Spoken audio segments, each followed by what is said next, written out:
Y'all, would you look who is up before the sun today with channeled notes? Okay. Um, so it's super early. It's really cold in my car. And I've been spending a lot of time lately, like, in the silence. It's something that I was guided to do as like part of the next leg of my journey, is kind of get away from the phone, spend more time in silence and having moments of mindfulness and trying to be present. And for those of you guys who are interested in what this message is going to be about, if you have been seeing an abundance of signs lately, like if you were in a dry spell where you noticed your signs kind of started slowing down to a very fine drip where it's like you'd get one a day as opposed to the like 50 a day that you were getting, and now all of a sudden you feel like your signs picked back up, and you got this sense of like, yes, I'm back in the game. That's kind of how I've been feeling lately. Yesterday was the first day in a very long time that I saw like just signs all day. So many numbers, like all day. I saw probably about 20 license plates with angel numbers on them, and I was like, that's unheard of. Like literally every time I looked at a car, it was another one. I was like, there's no way.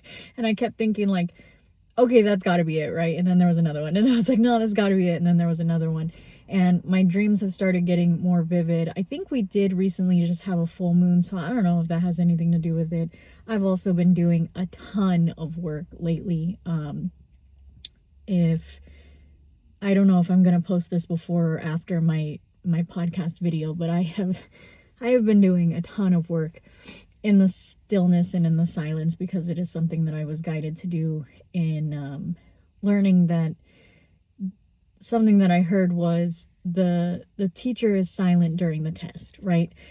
So, you know, before I used to feel like when it would get quiet, I would feel like my guides were like punishing me, like, you know, things like that. And now I realize like I have all the tools that I need to get through it. It's a test to see what I do in that time, right? So,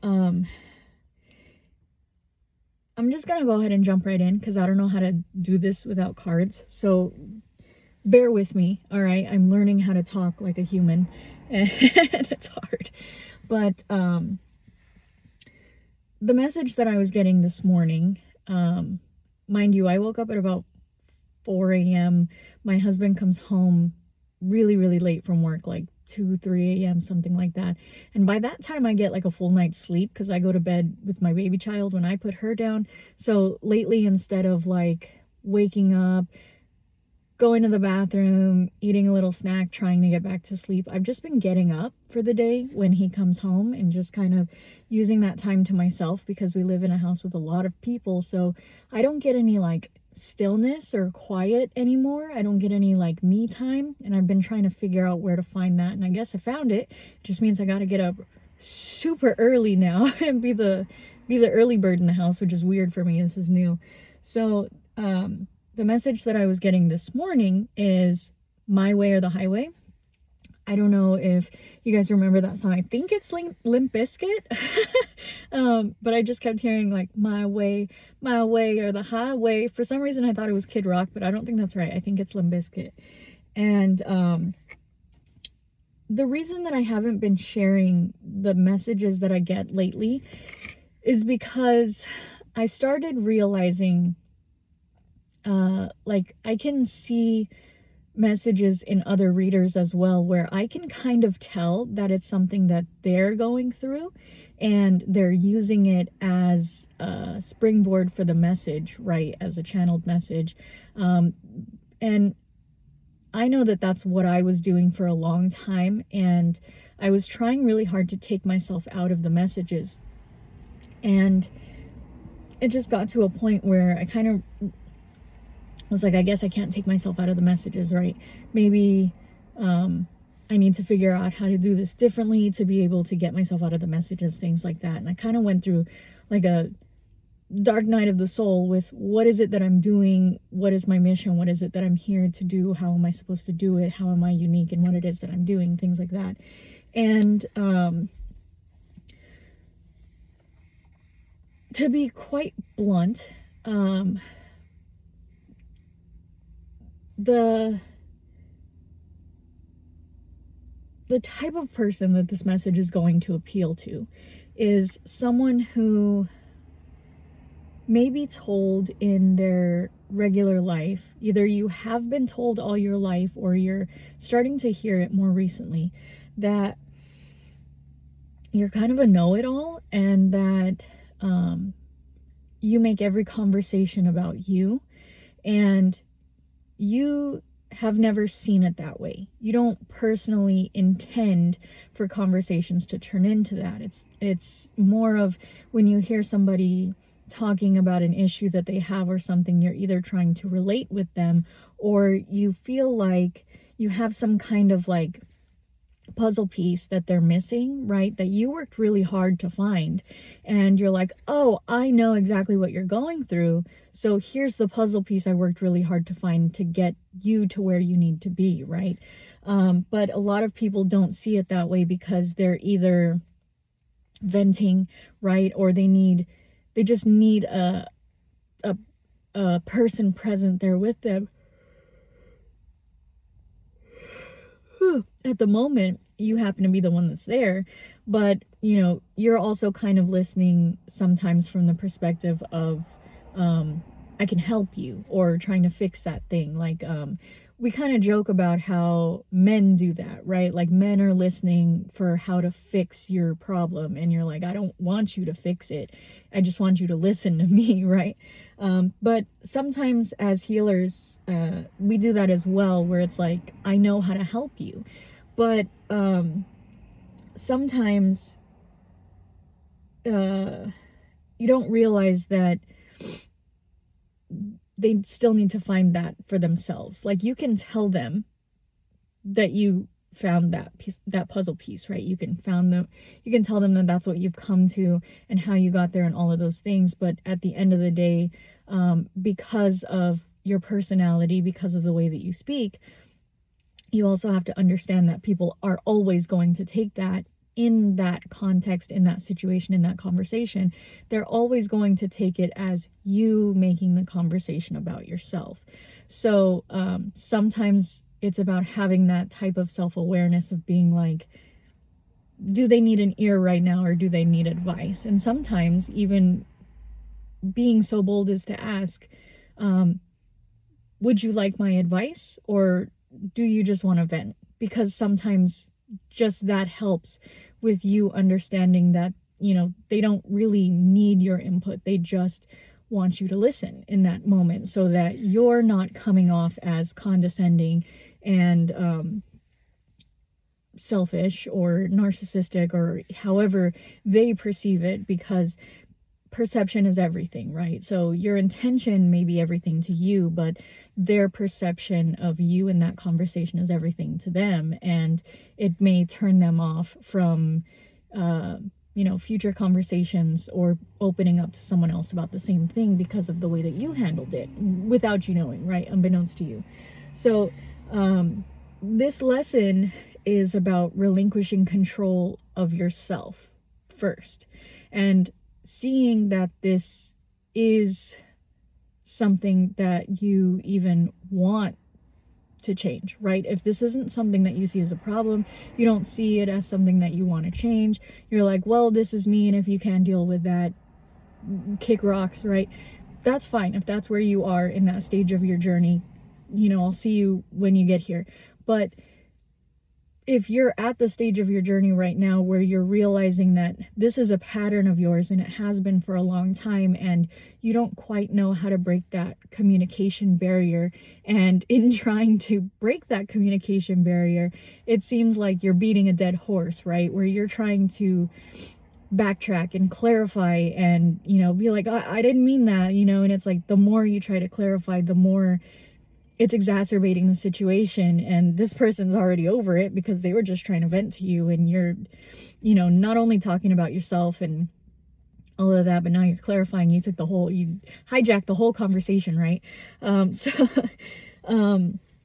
this may also come from a sense of shame surrounding past behaviors, where if you were in, say, like a heated argument or something, right? And you have this tendency of, when you're arguing, being like, to bring it back around, my way or the highway, right? If you can't see it from my point of view, if you can't understand what I'm saying or the importance of what I'm saying, then, go kick rocks, right? Then clearly we're not aligned. You shouldn't be here. I don't want you to be a part of my life, right? That's something that I struggled with my whole life. And this is like recently that I have started to understand this about myself, that when I would sit later with these situations, like with these conversations, like when I was younger, I would sit with them and think about all the things I wish I had said in the moment, right? Of like how I could have better argued that. But now I'm starting to sit with these conversations and these arguments and being like, damn, I could have handled that better, right? I could have communicated my needs a little bit better. I could have clarified a little bit better. I should have asked where they were standing in that moment instead of just assuming things.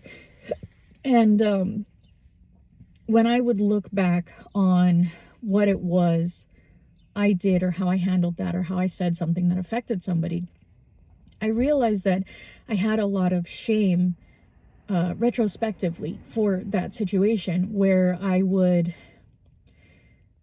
kind of close myself off, because I'd be like, I can't believe I did that. Like, I'm so embarrassed that I said that, or that I handled that way, or that, I should have known better. I should have said something better. Like, I know better now. I know better looking at it. But for some reason in the moment, I just can't see it very clearly. And I would feel so embarrassed and so ashamed of myself and my behavior that I wouldn't want to talk to that person anymore. I wouldn't want to see them anymore. I wouldn't want to even be a part of their life anymore if it was really that bad, because I would feel like, I don't know how we can get past this, right? So that caused me in my younger life to cut off a lot of people, like left and right. I was cutting off people, friends, family members, everybody, everything. And it got to the point that, like, I don't really have anybody in my life. And, for me at the time, that's what I wanted. I got what I wanted, and it was fine and well and good. And I needed the peace, because I had gone through so much. But at the same time, I started realizing, now that I am able to look at my behavior clearly, when that happens to me now, I'm like, oh, I am ashamed of my behavior. I am embarrassed.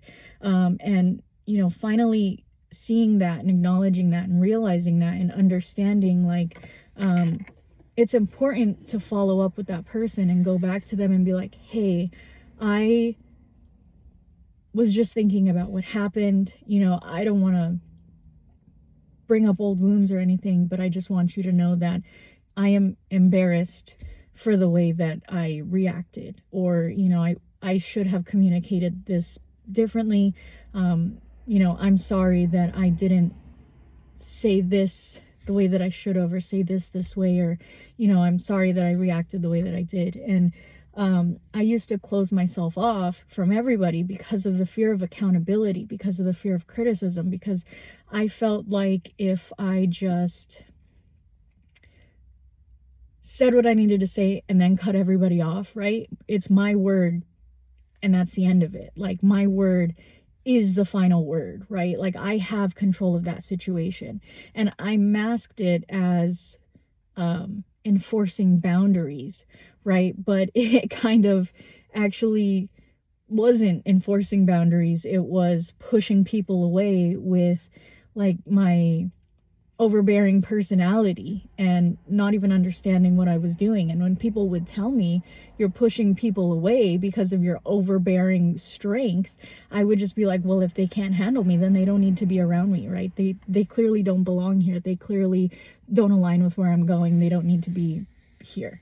And that served me well to get a lot of people out of my life that weren't supposed to be in my life. But now moving forward, it's not not meant to go with me, right? And I think that that's why I'm finally seeing it now as a problem, as something that I do want to change. Because before, when people would tell me that, I'd be like, okay, and but now I'm finally at a place where I realize that my strength and my boundaries and my fear of accountability comes off as overbearing, and it's to a fault, right?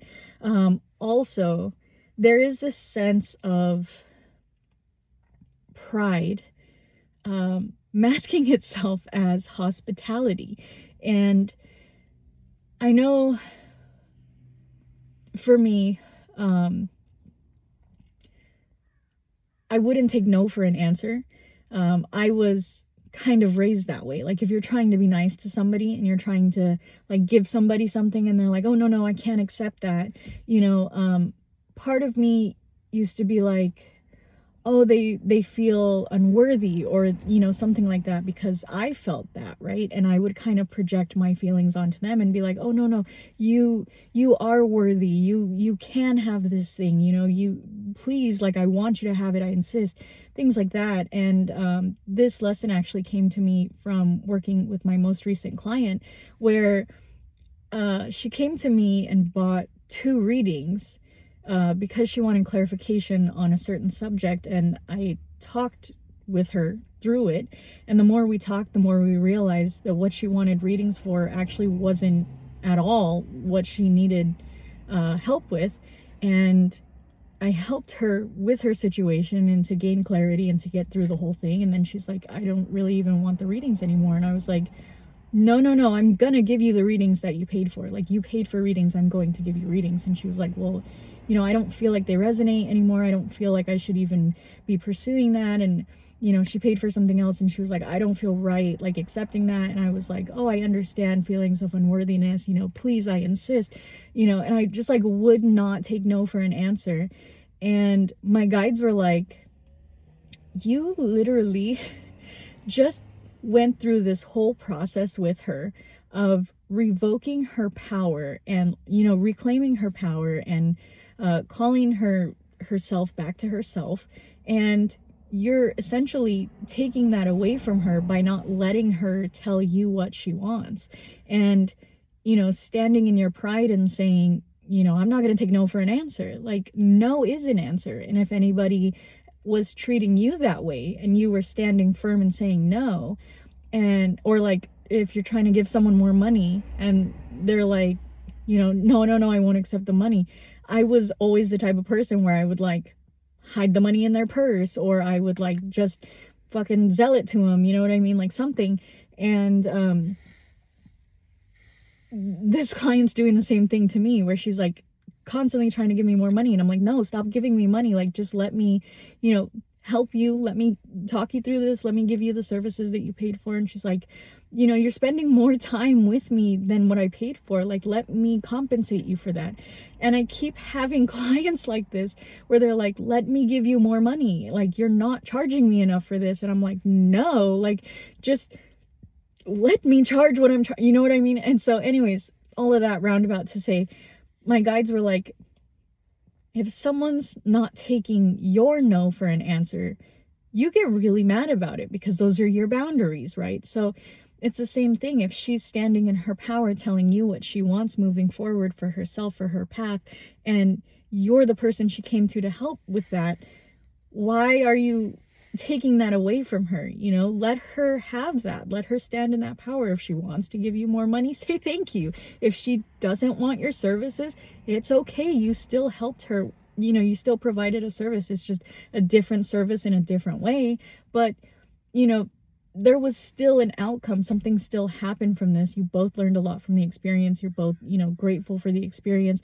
It's just, now I'm being my Southern hospitality self to a fault, right? I'm like beating this into the ground of like, no, let me give you more. And she's like, no, let me give you more.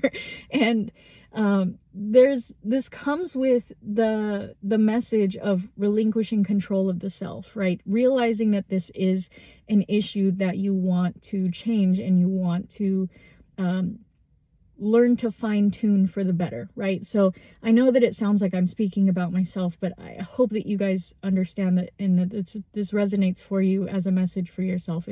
If you are the person who I am speaking to, right? If this is supposed to resonate for you, that this is a lesson in relinquishing self-control and understanding that you cannot control the outcomes for people as much as you would like to, right? As best as your intentions are, you cannot control the outcomes for people. And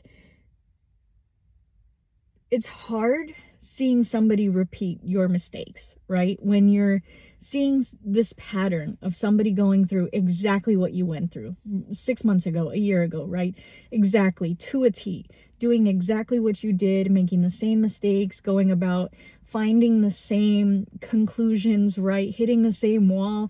And you're like, here, take the answer. And they're like, no.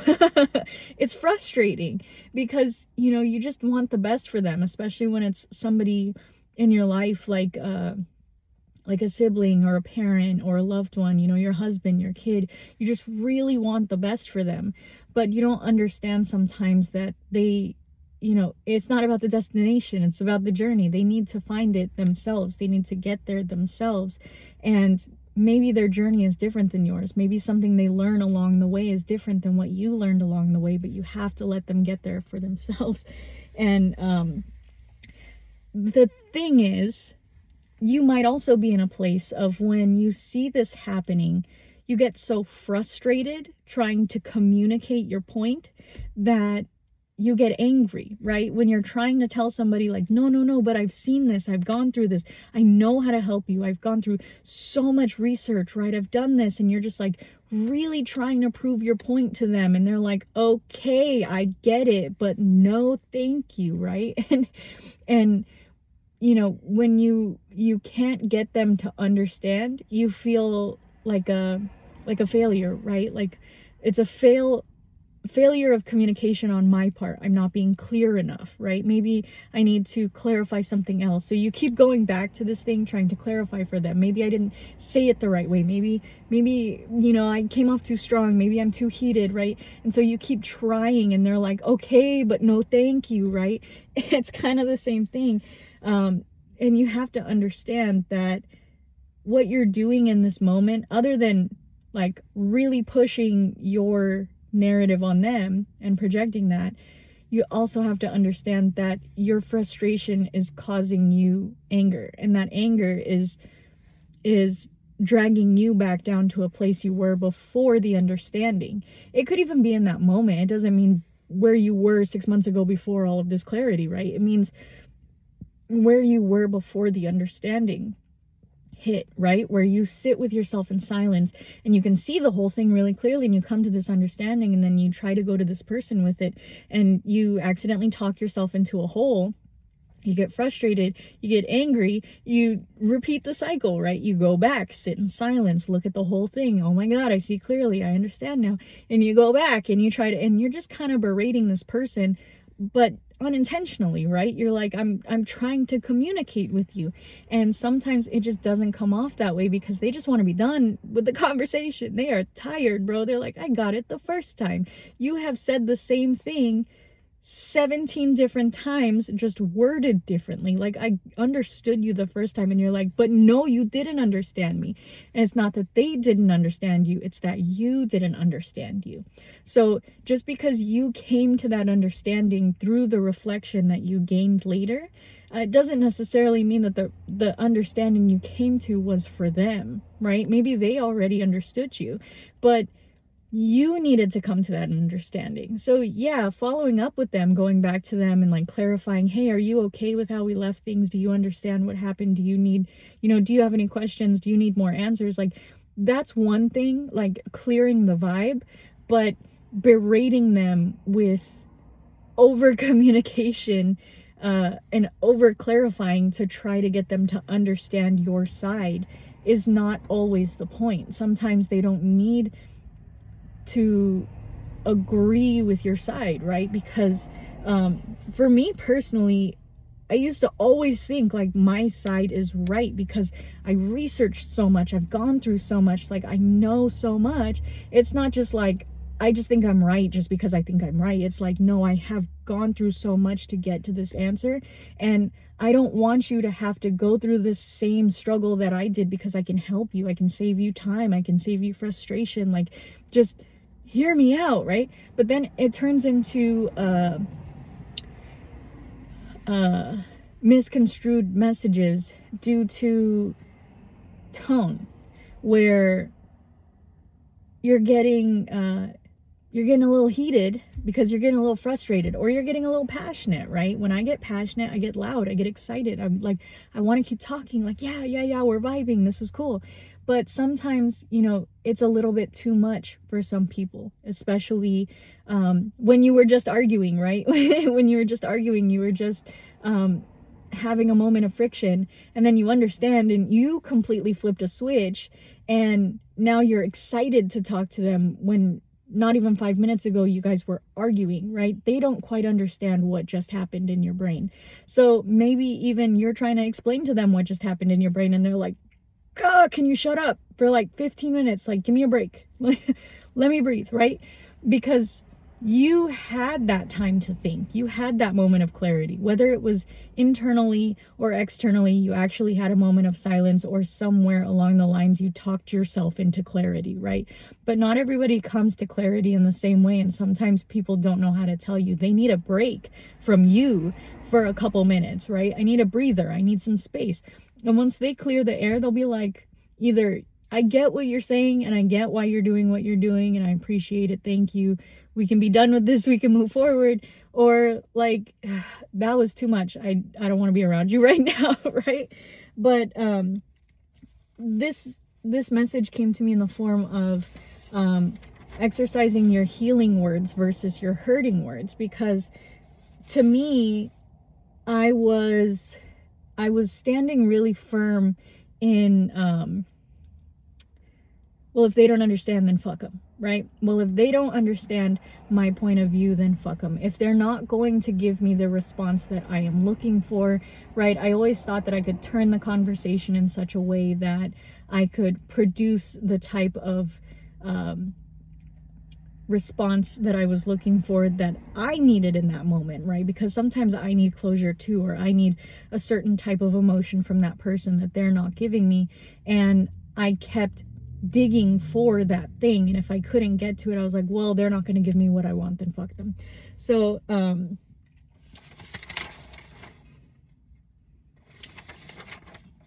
I heard someone at some point say, like, you're very good with your words and getting your intentions across, but you need to learn not only how powerful your words are, but the perception of them, right? So it's not just the intention behind them, it's the perception of them. And that's the importance of hurting words versus healing words, is that when you're trying to clarify and have this clear communication and this good intention behind what you're saying, but you have this really harsh tone in an argument or something like that, clearly that's going to get misconstrued, and it's going to feel like you're attacking that person. It's going to feel like hurting words, right?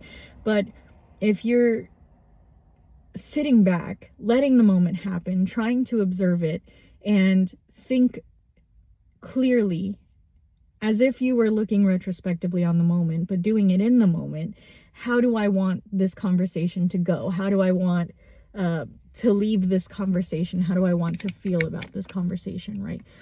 Things like that, so that you can use your healing words, because as a healer, as a spiritualist, your words are very powerful, right? Especially if you are into witchcraft and you're getting very far along your practice, right? You're going to start understanding how powerful your words really are, and just a shift in tone, just a shift in energy, and the vibe that you're creating will drastically enhance the way that your message is being perceived.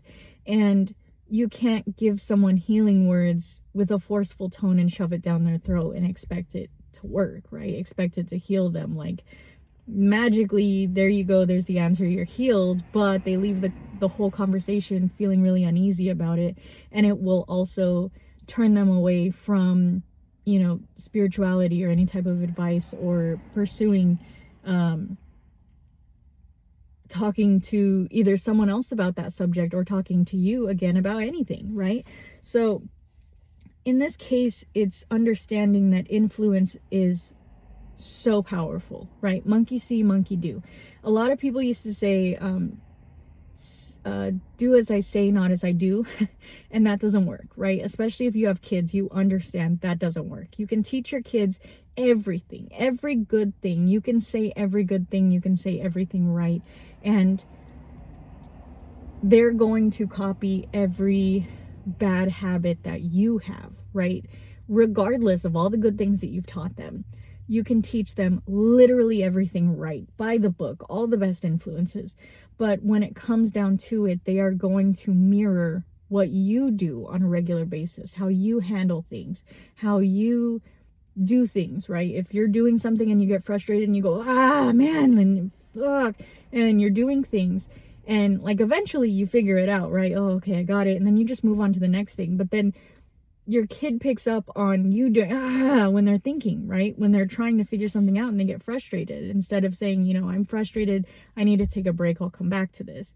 And that's something that I've learned with my child now that she's 5 years old. She is so much of me, and I'm like, I didn't teach you to do any of that, right? But she's so much of me, and it's like, damn, I didn't mean for that to happen, right? And now she does that just when she gets too frustrated.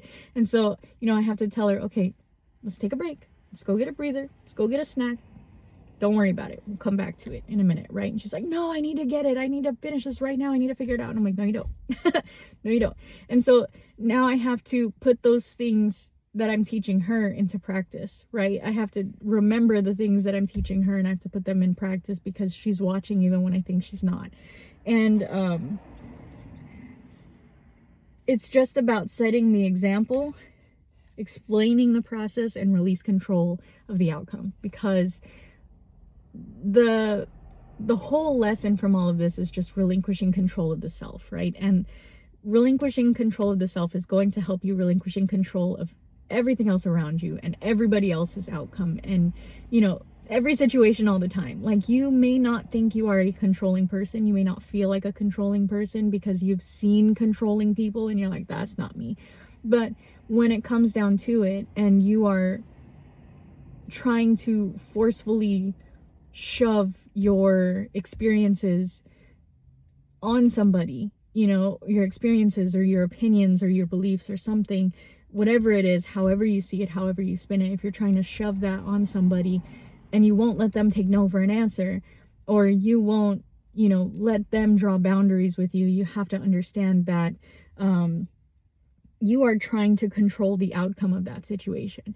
Whether you are a controlling person or you feel like a controlling person or not, you are trying to control the outcome of that situation. So this whole like download that I was getting is just understanding that right now it's about relinquishing control. But a lot of people, when they hear relinquishing control, they think relinquishing control of everything and everyone, and that's not entirely true. It's about relinquishing control of the self, relinquishing control of how you're going about things, how you allow things to unfold, right? How you can just let things go, how you can just let things be. And the phrase that helps me all the time, like snap myself out of it, is let them, right? I know that it's not the same thing, because everybody's like, oh, if they want to spoil you, let them. If they want to leave you unread, let them, right? That it's more of like a sensationalized thing, but it's actually helped me out so much, where, you know, somebody's like doing something and I want to tell them like, hey, I know a better way to do that. My brain goes, let them, right? Just let them. You don't need to be the voice of reason in every situation. And, you know, if they fail and then they come to you, that's when you speak your piece, right? You don't need to be the voice of reason in every situation, because it just bites you in the ass and comes off as overbearing and condescending. And, just if they want to,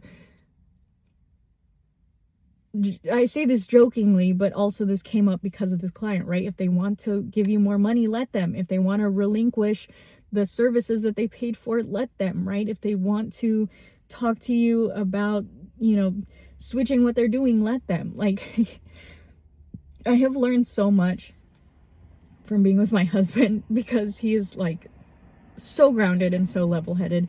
Whereas anybody else that I've ever been with, when they tried to tell me these things, I was like, you could go fuck yourself. I don't care. And I realized I never cared about anybody. Period. I'm not going to say I never cared about anybody as much as I care about my husband. But I think before this point in my life, I never cared about anybody, right? I thought I did. I thought I knew what love was. I thought I knew what caring for the best for people was. But I really didn't. I cared about myself and saying what I needed to say, and people hearing me and people seeing me, right? And although people have told me that, I was like, that's not what I'm doing. You can go fuck yourself, right? And I also realized that, through a couple other conversations I've had recently, and it's just this time that I've had to slow down and listen to myself and to my guides has helped me a lot to not only strengthen the bond with my guides, with my ancestors, but also to strengthen the bond with myself and my intuition.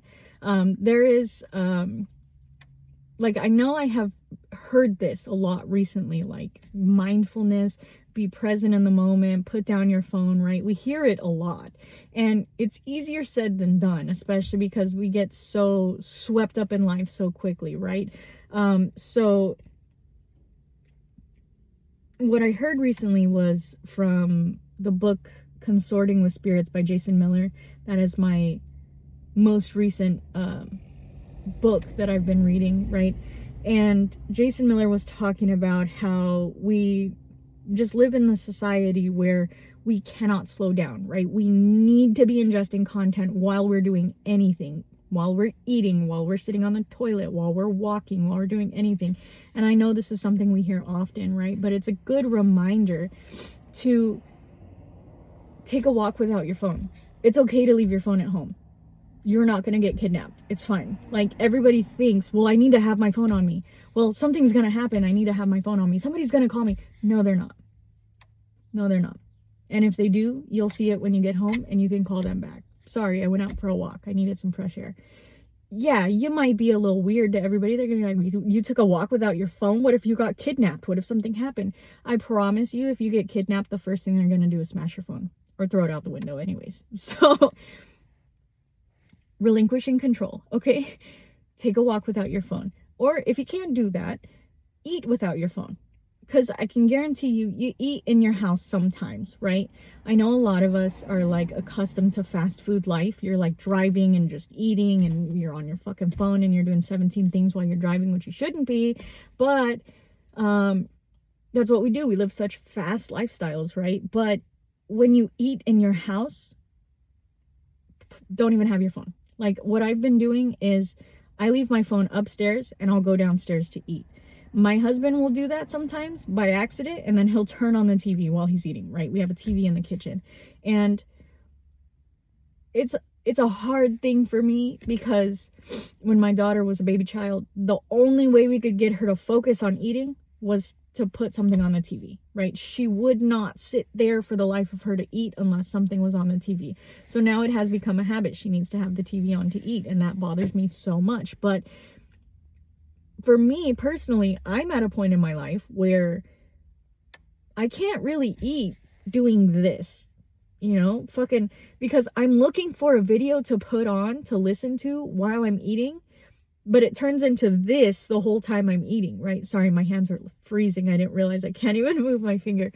But I've been just leaving my phone upstairs going downstairs to eat, sitting there, listening to the birds outside, listening to the clock. We have a clock in the kitchen, right? And either I have a moment of silence while I'm eating, or I can listen to myself, or I can listen to my guides, right? And it serves as meditation. It's more of a mindfulness practice than meditation. But for those of you guys who don't meditate, it's a good place to start, right? Because a lot of people can't do things without music or podcasts, right? I can't do things without music, right? I can't wash the dishes without music. I can't clean without music. And I get it. You need the vibe, right? You need to be pumped up to be able to do those things. I get it. You know, do what you got to do to get your shit done. But try every once in a while, just every once in a while, to leave your phone somewhere and forget about it. Forget you have a phone for a little bit. And I know it's going to be really hard to begin with, because it was really hard for me to do, and I've been working on this for a couple of months, and I'm finally at a place now where I feel a lot better without my phone.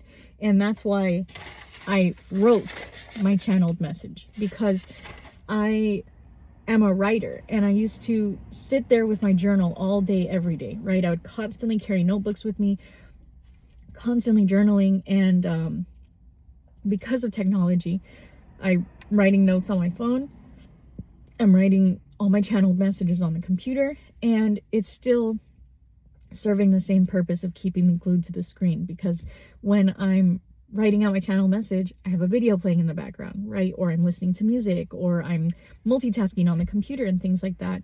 And it kind of gives me this anxiety of like all the things that I need to get done, or all the things that I'm thinking about, right?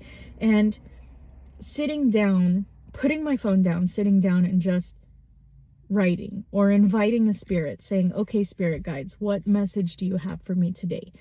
And writing it, physically writing it, is a really good practice in mindfulness, for me especially, because it gets me back to the roots of why I love writing so much, right? When I go to sit down and write, a lot of times I'll sit there and complain, this isn't the book that I want, I'm not comfortable, my hand hurts, I don't like this pen, right? But all of that is just your little voice trying to get you to not be present in the moment. And I feel like people talk about the little voice a lot. They, you know, talk about it in different ways. Some people call it fear. Some people call it like a persecutor, right? For me, it's just a little voice. You give the little voice a name, I call mine Gerald, right? And it's like you hear it, and it's not you, and you recognize that it's not you, right? Being like, oh, this sucks, I'm bored, I don't like this paper, I don't like this pen, this lighting is wrong, my back hurts. And a lot of people will hear that, and because they hear it, they think that's them, right? That's me. I'm hurting, my back hurts, I don't like this paper, I don't like this pen, my hand is cramping, I'm hungry, and they don't understand that you can separate that voice from yourself and tell that voice to fuck off. Tell Gerald to fuck off. Hey, Gerald, go fuck yourself. Okay? I'm writing. That's what I'm doing right now. That's what my guides want me to do. That's what I want to do. That's what I'm doing.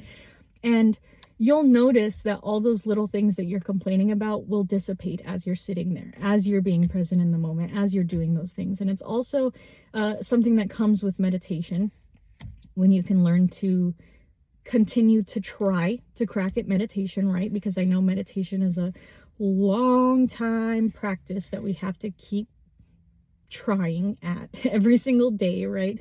I'm not gonna be the person to tell you like what is the right way to meditate. I can talk you through what's gonna happen and how to get around these things and how to optimize your experience. But at the end of the day, meditation is a journey with self. That's the whole point. It's about learning how you think. It's about learning which voices are yours in your head, because there's a lot of voices in your head if you didn't know that. And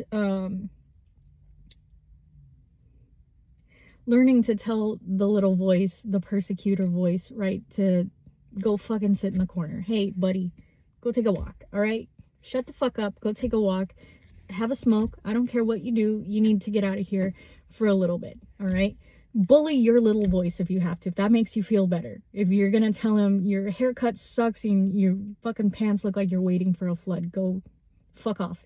You know, if that makes you feel better to do that, then do that. Take that out on your little voice and not on people. But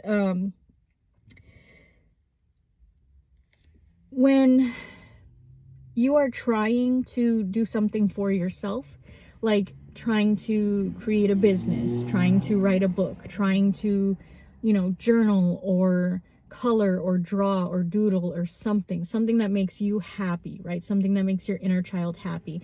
And you feel inauthentic because you see other people doing it. Just remember that there's only one you. Like, I know we hear this all the time, and this is kind of why, for me, I feel redundant even saying things like this, because it's like, well, everybody else has said it, why do I need to say it, right? They'll find the message when they're ready to find the message, but that kind of defeats the purpose of why I'm here and what it is that I'm doing. And that also serves to defeat you and your mission and your path and your journey, right? When you see other people doing something you are doing, you see yourself in someone else, it causes this sense of imposter syndrome of like, well, why even bother, right? They're doing this better than I am. Why bother? Or they're doing this like way differently than I am. I should be doing what they're doing.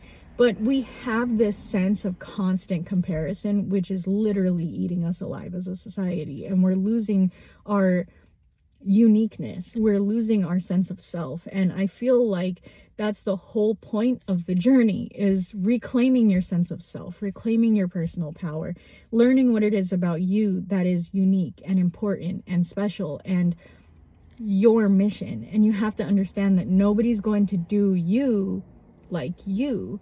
And yeah, maybe this thing has been said a million different times, a million different ways, but the day that you post that video, the day that it comes across that person's feed happens to be the day that they've gone through something which makes them receptive to hearing what you have to say.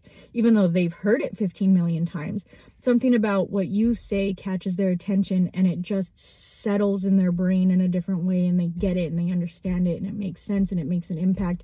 And then looking back on it, they're going to be like, damn, I have heard that my whole life, huh? But it's not important that 50 million people said it before you, because there are 8 billion people on the planet. Of course everybody said it before you. Of course everybody's done it before you. You're right in thinking that you're not the first person to think that, or you're not the first person to do that. But that doesn't invalidate what it is that you are doing and what it is that you are saying and your mission and your path and the things that you're doing, because it's still yours, right? It's still your path. It's still something you're doing, something that fulfills you, something that makes you feel good, something that you are pursuing for yourself. And you may come to a different fork in the road than somebody else does, right? That's the whole point of the journey. But something that helps me a lot with my mindfulness outside of meditation is being a little bit more conscientious of the things that I'm putting in my body. Like when I'm about to eat, kind of thinking, do I want this in my body, right? How does this thing make me feel when I eat it? And is that how I want to feel right now? Where it's like, sometimes, yeah, I can't avoid that. Sometimes I just gotta eat. I gotta go pick up my kid. I got shit to do, right? I don't have time right now. I need to eat. Like, I gotta eat. The baby's gotta eat. I feel like I'm gonna pass out. I'm just gonna throw something in my body. But when I can slow down a little bit and think about it, even if it's just once a day, do I want to eat this? Do I want to feel this? Or do I want to feel good about what I'm eating?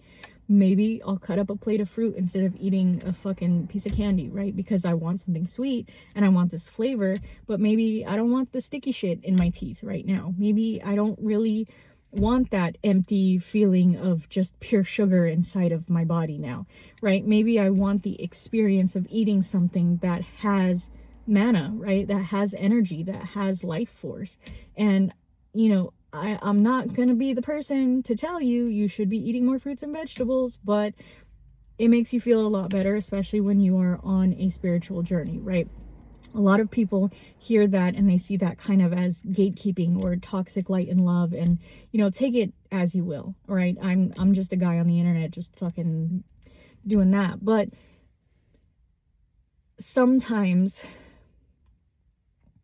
a salad that you put together, that you cut up all the vegetables for, and you cleaned yourself, and you intentionally picked out the strawberries for, and you intentionally put this special dressing on for, and you intentionally picked the color of your plate and intentionally picked the fork, and you sat there without your phone and you went outside to eat it, and you just sat with Mother Nature in the sun and you felt the wind on your face and you were there for like 5 minutes, sometimes that gives you more satisfaction and that feels better than eating a whole burrito, right?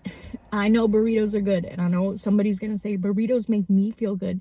That's good for you, okay?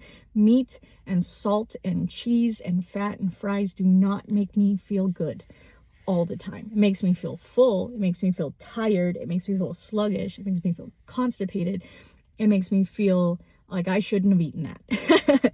And sometimes you just need to be a little bit more mindful about what you put in your body, if at least once a day, if at least once a week, realizing, damn, I haven't really been present this week at all. Maybe I should slow down for this moment, you know, just this once. Let me,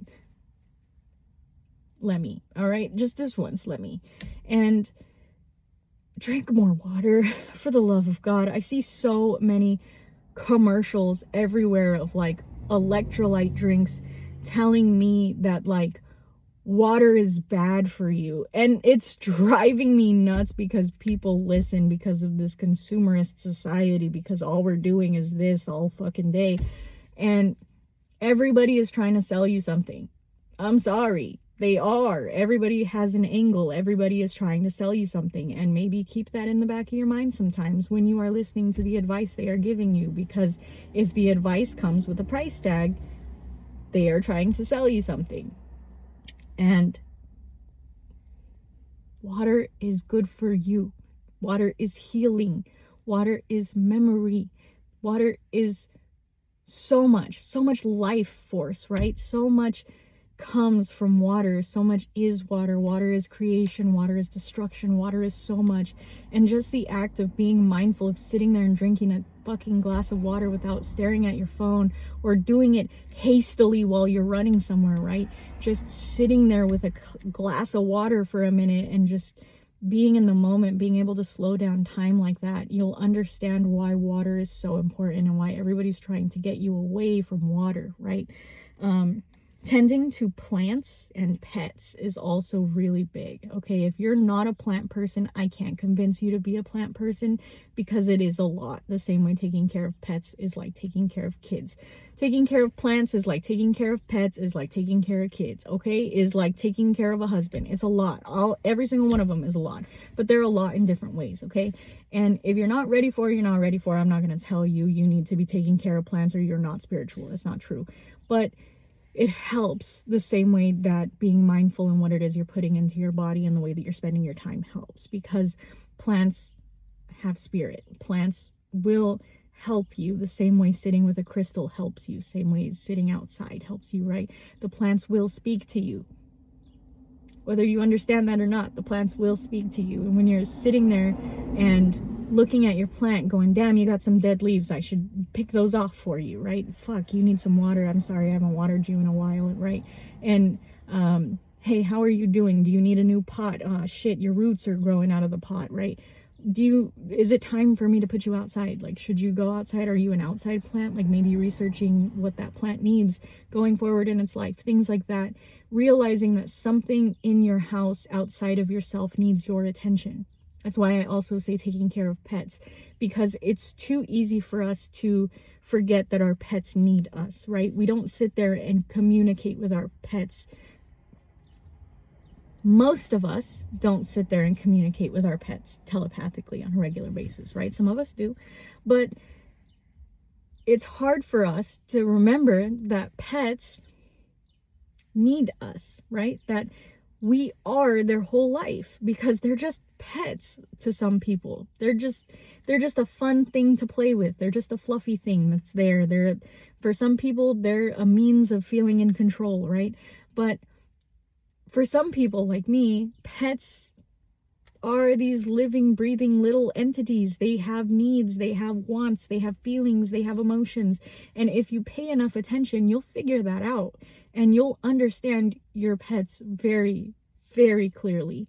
And tending to your pet on a regular basis, sitting with your pet on a regular basis, listening to them, watching them, observing them, seeing their mannerisms, seeing what they want, and giving them what they want will also help with their behavior so much. The same way that tending to your kids and seeing what they want and what they need also helps with their behavior, right? Same way that tending to your husband helps,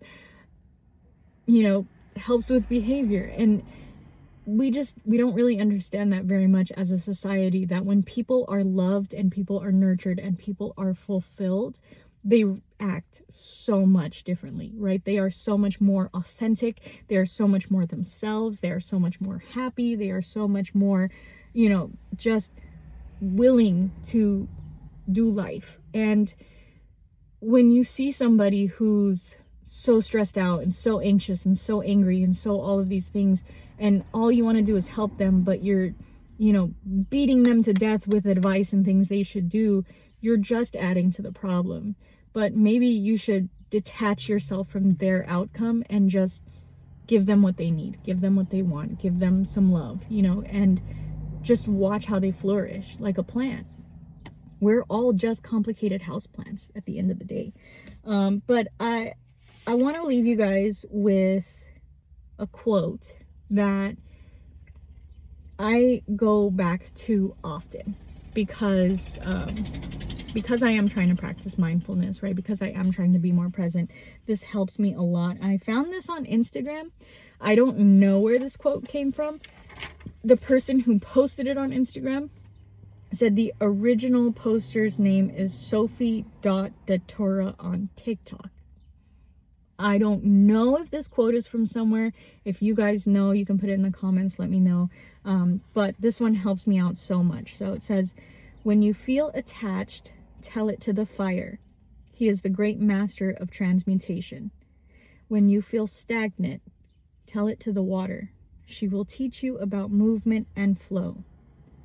When you understand nothing, tell it to the air. It will bring you to the here and now, and clarity will come. If you want to give up, tell it to Mother Earth. She knows a thing or two about death and rebirth. And this helps me out so much to just remember that it's not just me against the world, right? Everything is spirit. Everything has energy. And if you ever feel on your journey like you are overwhelmed with spirits, right? Sometimes I feel like I am tired of the spirits, man. I'm not tired of working with the spirits, but I'm tired of like so many spirits, right? So many deities, so many spirits, spirits of the dead, spirits of everything. Sometimes it's just too much and I just want to like turn everything off, right?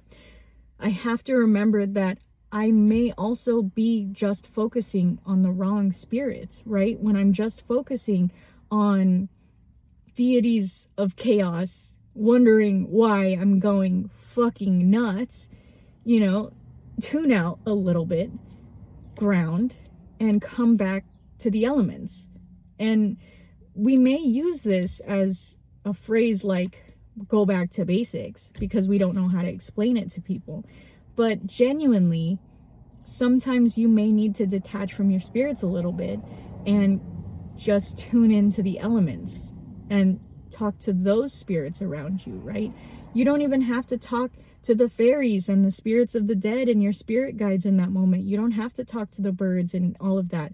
Just talk to the elements. Be with the elements. Sit in the sun, touching the ground, feeling the wind in your hair, drinking a glass of water. Boom, all four elements right there. Just be there. Take nothing with you. And if you do, take a piece of paper and a pen. Take a notebook and a pen. Just write down what comes to your mind right through it, right? Because when you go back to look at that, one day you're going to understand so many things that you didn't before you went and had that moment with nature, right? And there's one poem that Spirit wants me to leave you guys with. This I wasn't planning on giving to you, but I stumbled on it this morning and Spirit said, end the video with this one. Okay, so I'm gonna end the video with this one. It's called People Aren't Homes by Nikita Gill. Child, Why did no one teach you that you cannot turn people into homes? People are rivers, ever changing, ever flowing. They will disappear with everything you put inside them. Still, your home does have a heartbeat, but it isn't one locked in anyone else's chest. Just look inside your own. I hope that helps. This was fun. I don't usually get to be up in the morning. This is a new thing for me. And especially having a channeled message without cards, without doing it on TikTok, all of this is real weird and real out of the normal for me. But I think that's the point. Because I feel like everything is changing and changing for the better. And I was fighting it for a long time, and I feel like I understand that now. So I hope that this message reached whoever it was supposed to reach, right? Take what resonates, leave what doesn't. Don't fight the message. If you're fighting it, it's not yours. When this message reaches you, it's supposed to find you, right? It'll always find you at the right time. If you watch it 3 or 4 times, you might hear different things each time. Watch it, take notes, right? Take what you need from it, share it if you'd like. And if you guys made it to the end, leave me a big old thumbs up. You know, that helps me out so very much. But also, comment "shine on" in the comments with a little star emoji to let me know that you made it to the end. Because I am so very grateful for those of you guys who make it to the end of my videos, for those of you guys who are watching me, for those of you guys who are still with me, for those of you guys who find me. If you saw my face today, I am grateful for you. So I am grateful for this moment. I am grateful for my spirit guides. I am grateful for my ancestors, my deities, and my spirit team.